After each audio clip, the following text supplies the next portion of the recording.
اور یہ کہنے کے ساتھ ہی مجھے لگا کہ میرے لہجے میں خود رحمی آ گئی ہے۔ میں نے پرانے بے نیازی کے انداز پر لوٹتے ہوئے کہا، اصل میں اب میں نے پرواہ کرنا چھوڑ دیا ہے۔ جب آنا ہے آ جائے گی، تب نہ ڈاکٹروں کے چلتے رکے گی نہ میرے رکے۔ بہت دنوں تک یہاں کسی کو پتہ نہیں تھا، جمیل نے کہا۔ افواہ کی طرح خبر آئی تھی، کچھ الٹی سیدھی۔ ہم لوگوں نے گھبرا کر دلی فون کیا تھا، لیکن تمہارے وہاں کے دوستوں نے کہا کہ ویسی کوئی بات نہیں ہے، اسپتال میں ضرور ہے، انٹینسیو کیئر یونٹ میں بھی ہے، لیکن ہارٹ وارٹ کا معاملہ نہیں ہے۔ وہ تو دلی سے تجھے دیکھ کر لوٹے پنکج نے بتایا کہ سب کچھ کتنا سیریس تھا۔ یہ ہوا کیسے؟ اسی طرح جیسے ہوتا ہے، اچانک۔ گھر پر نہیں، دفتر میں۔ کیسے؟ میں باتیں کر رہا تھا ایک ملنے والے سے، یکایک مجھے بے چینی سی ہوئی، سینے میں جکڑن اور درد کے بگولے اٹھائے اور میں پسینے میں شرابور ہو گیا۔ میری آواز بالکل مدھم ہو گئی تھی، دل ڈوبنے لگا تھا۔ میں اٹھنا چاہتا تھا مگر مجھ میں دم نہیں تھا۔ میں بیٹھے رہنا چاہتا تھا، لیکن اتنی بے چینی اور گھبراہٹ کہ تھوڑی ہی دیر میں فرش پر لیٹا چھٹپٹا رہا تھا۔ کہتے کہتے میں رک گیا، کیونکہ جمیل کے چہرے پر ایک رنج میں صاف صاف دیکھ رہا تھا جو میں چاہتا تھا۔ مجھے خوشی تھی کہ میری جس اذیت کو یہاں معمولی ڈھنگ سے لیا گیا تھا، میں اس کا حساب برابر کر رہا ہوں۔ دلی کے اپنے دوستوں کے رویے پر غصہ آ رہا تھا سو الگ۔ یہ ٹھیک ہے کہ ایک مصلحت کے تحت میری بیماری کی سنجیدگی کو چھپایا گیا تھا، لیکن اس مصلحت نے مجھے اس سب سے یہاں محروم کر دیا تھا جو میں چاہتا تھا۔ لگ بھگ 1 سال کے بعد میں اس شہر میں وارد ہوا تھا، ایک ایسے آدمی کی طرح جو نایاب ہوتے ہوتے یکایک رہ گیا تھا۔ تمہیں یاد ہے میں نے تعزیت کا خط تمہیں کب لکھا تھا؟ وہ 7 اپریل کا دن تھا، اور کوئی گھنٹہ بھر پہلے میں نے تمہیں لکھا تھا۔ تب میں نے سوچا بھی نہیں تھا کہ تھوڑی ہی دیر بعد میں بھی اسی راستے پر پہنچ جاؤں گا جہاں سے حسین کبھی نہیں آیا۔ تبھی اندر سے کنیز نکل آئی اور میرے سامنے کباب روٹیاں رکابی رکھتے ہوئے بولی، لو کھاؤ۔ پھر ایک اسٹول کھینچ کر سامنے ہی بیٹھ گئی۔ پہلا ہی لقمہ توڑتے ہوئے مجھے لگا کہ حسین کا نام مجھے نہیں لینا چاہیے تھا۔ شاید میں چاہتا بھی نہیں تھا، بس بات کی رو تھی۔ لیکن کیوں نہیں؟ کیا میں پرسے کے لیے نہیں آیا تھا؟ پرسا، وہ بھی حسین کا۔ یہ وہ آدمی تھا جو ابھی کل تک اسی شہر میں دوسروں کے پرسے کے لیے جایا کرتا تھا اور نہیں جانتا تھا کہ اسے کیا کہنا چاہیے۔ وہ چپ چاپ بیٹھ جایا کرتا تھا، سونی آنکھوں سے ایک طرف دیکھتا رہتا۔ خبر یہ بھی مجھے دفتر سے ملی تھی، دلی میں۔ جمیل نے نہیں دی تھی، اس شہر سے بھی نہیں گئی تھی، برہان پور سے سید محمود نے لکھا تھا۔ تمہیں یہ جان کر بہت صدمہ ہوگا، اس نے خط میں کہا تھا، کہ ہم دونوں کے عزیز دوست حسین احمد صدیقی کا نائجیریا میں انتقال ہو گیا۔ ان کا ہارٹ فیل ہو گیا تھا۔ نسرین بھابھی ان کی میت لے کر بھوپال آئی تھیں اور اسے دفنا کر میں کل لوٹا ہوں۔ ہم لوگوں کا جو ہونا تھا وہ ہوا، لیکن سوچو کہ 3 چھوٹے چھوٹے بچوں کے ساتھ رہ گئی ایک جوان عورت کے ساتھ جو ناانصافی ہوئی ہے، کیا اس کی کوئی تلافی ہو سکتی ہے؟ بڑی دیر تک میں خط لیے بیٹھا رہ گیا تھا۔ میں نے اسے کوئی 3 بار پڑھا تھا اور حسین کے نام پر 5 بار نظر ڈالی تھی۔ میں یقین کرنا چاہتا تھا، لیکن ہو نہیں رہا تھا، اور جب ہوا تو اس پل کے 1000ویں میں راحت اور چھٹکارے کی سانس تھی۔ پھر میں نے دکھ کو دھیرے دھیرے سمیٹ کر اپنے اندر اکٹھا کیا تھا اور ایک دم دکھی ہو گیا تھا۔ یہ بھی کوئی بات ہوئی؟ میں اس کے بعد ہر آنے والے کو بتا کر کہہ رہا تھا، کیا یہ اس کی جانے کی عمر تھی؟ اور وہ بھی دل کے دورے سے؟ وہ تو مجھ سے بھی 2 سال چھوٹا تھا۔ وہ خدا سے خوف کھانے والا اور پرہیزگار آدمی تھا اور سگریٹ تک نہیں پیتا تھا۔ یہ سب کہتے ہوئے یا تو میں ڈرا ہوا تھا یا شاید اپنے ڈر کو دور کر رہا تھا۔ حالانکہ دفتر سے گھر لوٹنے تک بھی اس سے پیچھا نہیں چھوٹا تھا۔ وہ کہیں اتنے اندر پہنچ کر بیٹھ گیا تھا کہ اس نے مجھے ایک چپ کر دیا۔ خبر یہ گھر کے لیے بھی بڑی تھی، لیکن میں نے اس دن بیوی سے بھی نہیں کہا، اس ڈر سے کہ گھر پر بھی دیر تک وہی ذکر ہوتا رہے گا اور رات کو حسین کا چہرہ مجھے سونے نہیں دے گا۔ اس رات میں سو تو گیا، لیکن حسین نے تنگ برابر کیا۔ اس کا چہرہ چاروں طرف سے آ کر مجھ پر حملہ کرتا تھا اور خواب میں ساری رات اس کی میت دکھائی دی۔ کئی دن پرانی میت۔ یہ اس دن ہی نہیں، اگلے دن بھی ہوا تھا اور اس کے اگلے دن بھی۔ حالانکہ میں کسی سے کچھ نہیں کہہ رہا تھا۔ تعزیت کا خط بھی 3 دن ٹالنے کے بعد میں نے جمیل کو لکھا تھا، اور میں بھی حسین کی طرح نہیں جانتا تھا کہ پرسے میں کیا کہنا چاہیے۔ بات عجیب سہی، لیکن سچ یہ ہے کہ حسین میرا دوست نہیں رہ گیا تھا، خاص کر ادھر کے برسوں میں جب وہ نائجیریا چلا گیا تھا۔ یا شاید اس سے بھی پہلے جب میں دھیرے دھیرے اس کے چھوٹے بھائی کا دوست ہو گیا تھا۔ 15 برس پہلے جب میں بھوپال آیا تھا تو دوستی اسی سے ہوئی تھی۔ دونوں بھوپال میں باہر سے آئے ہوئے تھے اور وہاں ہمارا کوئی گھر نہیں تھا۔ حسین میں ایک خاص طرح کی مردانہ کشش تھی، سیدھے اپنی طرف کھینچ لینے والی۔ وہ لمبا اور چھریرا تھا اور ہلکے ہلکے گنجا ہو رہا تھا۔ پہلے ہی دن میں نے دیکھ لیا تھا کہ وہ ایک مہین احساسات والا ایسا غسیل اور خود پسند آدمی ہے جو اپنے آپ پر بھی ہنس سکتا ہے۔ وہ چھوٹے چھوٹے اور خوبصورت مبالغے کرتا تھا کہ کوئی بھی ہنستا ہنستا اس کا ہو جاتا تھا۔ تب ہم لوگ پرانے بھوپال کی امیر گنج گلی میں رہتے تھے اور جوان تھے۔ حسین ایک پرائیویٹ کالج میں سائنس پڑھاتا تھا اور میں ایک دفتر میں قلم گھسیٹ رہا تھا۔ محلہ پرانے رئیسوں اور امیروں کا تھا اور ہم جیسے پھٹے حال اکا دکا ہی پڑے ہوئے تھے، اپنے اپنے منہ چھپائے ہوئے۔ اصل میں ہم دونوں کی دوستی دو تنگ دست، کند ذہن اور غسیل آدمیوں کا ایسا میل تھا جو دونوں کو راحت دیتا تھا۔ ریجھا پہلے میں تھا، بعد میں اسے رجھا لیا تھا۔ حالانکہ ہم دونوں الگ الگ قماش کے تھے۔ وہ سائنس پڑھاتا تھا، دقیانوسی اور مذہبی تھا، اور ہنسی ہنسی میں اپنے کو جنتی کہتا تھا۔ میرا سائنس سے کوئی لینا دینا نہیں تھا، لیکن میں اسی کے سہارے اپنے کو جدید لگتا تھا اور ترقی پسند بنا ہوا تھا۔ حسین کا فتویٰ سر ماتھے پر لیے ہوئے کہ میں دوزخی ہوں۔ سچائی یہ ہے کہ ہم دونوں ایک دوسرے کو دوزخی سمجھتے تھے اور دونوں مل کر اس تیسرے کو جو ہمارے بیچ نہیں تھا اور جسے ہم کادو کہتے تھے۔ تم مکار ہو، ایک بار اس نے غصے سے دیکھتے ہوئے مجھ سے کہا تھا، اول درجے کے پاکھنڈی اور دوغلے۔ کیوں؟ کیا تم سے بھی بڑا؟ ہاں، میں تو تمہارے پاؤں کی دھول بھی نہیں ہوں۔ وہ تو تم ویسے بھی نہیں ہو۔ میں نے ہنس کر اڑانا چاہا تھا۔ تم دونوں جہانوں کے مزے مارنا چاہتے ہو، اس نے قریب قریب بال نوچتے ہوئے کہا تھا۔ دہریے وہریے کچھ ہو نہیں، سب تمہارا ڈھونگ ہے۔ تمہارے جنتی ہونے سے بھی بڑا ڈھونگ، میں نے مخالفت کی تھی۔ کیوں ناحق فاقے کرتے ہو یار؟ میں اکثر کہا کرتا تھا کہ جو سچ مچ روزے دار ہوتے ہیں وہ سحری کے بعد افطار اور افطار کے بعد سحری کی فکر نہیں کیا کرتے۔ جو لوگ رمضان کے دنوں میں صبح شام تھیلی لیے بازار بھاگتے نظر آتے تھے، کبھی مرغ تو کبھی تیتر کے لیے، کبھی لوئے تو کبھی بٹیر، کبھی مچھلی تو کبھی بریانی کے لیے، میں ان کا مذاق اڑاتا تھا، یہ جانتے ہوئے بھی کہ اس سے حسین کو چوٹ لگتی ہے، کیونکہ میں یہی چاہتا تھا۔ تم نہ ہیوں میں نہ شیوں میں، نہ یہاں نہ وہاں، اللہ تم پر رحم کرے، وہ مجھ سے کہتا تھا۔ یہ صرف ایک دن کی بات نہیں تھی، اکثر ہم دونوں کسی نہ کسی ایسی بات پر لڑتے تھے، غصے میں ایک دوسرے سے کبھی نہ بولنے کی دھمکی دیتے تھے، لیکن اگلے ہی دن پھر ملتے تھے، پھر سے لڑنے کے لیے۔ یہ وہ دور تھا جب ملک میں فساد کی فصل آئی تھی اور ایک کے بعد ایک کئی شہروں میں دنگے ہو رہے تھے۔ جبل پور، الہ آباد، جلگاؤں، احمد آباد، جمشید پور، اور ہم لوگ بھوپال جیسے شہر میں رہ رہے تھے جس میں فساد کی کوئی تاریخ نہیں تھی، پھر بھی ڈرے ہوئے تھے کیونکہ شہر میں تناؤ تھا۔ سرکار چوکس ہو گئی تھی، جگہ بے جگہ پولیس اور ہوم گارڈ کے جوان تعینات تھے۔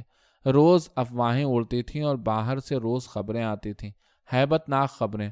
برسوں سے ساتھ رہتے آئے ہندو مسلمان ایک دوسرے کو شک بھری نظروں سے دیکھنے لگے تھے اور چھوٹے چھوٹے گروہوں میں بٹ گئے تھے۔ دیکھ لو، ایک ایسی ہی شام حسین نے گھبرائے ہوئے لہجے میں کہا تھا، حیوان کے بچوں نے ملک کا بٹوارا کر کے کیا کر دیا ہے۔ اس نے صبح کے اخبار میں کچھ اور دل دہلانے والی خبریں پڑھ لی تھیں۔ اس کا شیو بڑا ہوا تھا اور بال روکھے تھے، اڑے اڑے سے۔ وہ اور دنوں سے زیادہ گنجا لگ رہا تھا۔ اب یہ ملک رہنے لائق نہیں رہا۔ وہ بولا، کسی دن ہم لوگ بھی کاٹ کر پھینک دیے جائیں گے اور کوئی رونے والا نہیں ہوگا۔ کیوں؟ میں جو ہوں، میں نے ہنس کر کہا۔ دراصل میں اپنے اور اس کے ڈر کو ہنس کر اڑانا چاہتا تھا، اندھیرے میں گائے جانے والے گیت کی طرح۔ تم بھی نہیں ہوگے، اس نے آنکھ تریر کر تلخی سے جواب دیا۔ کل جب کافروں کا جتھا گنڈاسے اور خنجر لے کر تمہارے دروازے پر آئے گا، تب کوئی نہیں پوچھے گا کہ تم کیا سوچتے ہو یا تمہارے خیالات کیا ہیں۔ پہچان کے لیے تمہارا نام کافی ہے۔ تم تو کہہ رہے تھے کہ پہچان کے لیے صرف نام کافی نہیں ہوتا، وہ اور بات تھی، دوسرے سلسلے میں کہی گئی تھی۔ مسئلوں کو گڑمڑ مت کیا کرو، میں جانتا ہوں تم چالاکی کر رہے ہو۔ ہاں، میں چالاکی کر رہا تھا، جان بوجھ کر انجان بنے رہنے کی چالاکی، سچائی سے ڈر کر بھاگ کھڑے ہونے کی چالاکی۔ میں حسین سے بالکل متفق نہیں ہونا چاہتا تھا کیونکہ اس کی بات ماننا اپنے پاؤں کے نیچے کے اس ٹیلے کو کاٹنا تھا جس پر میں کھڑا تھا۔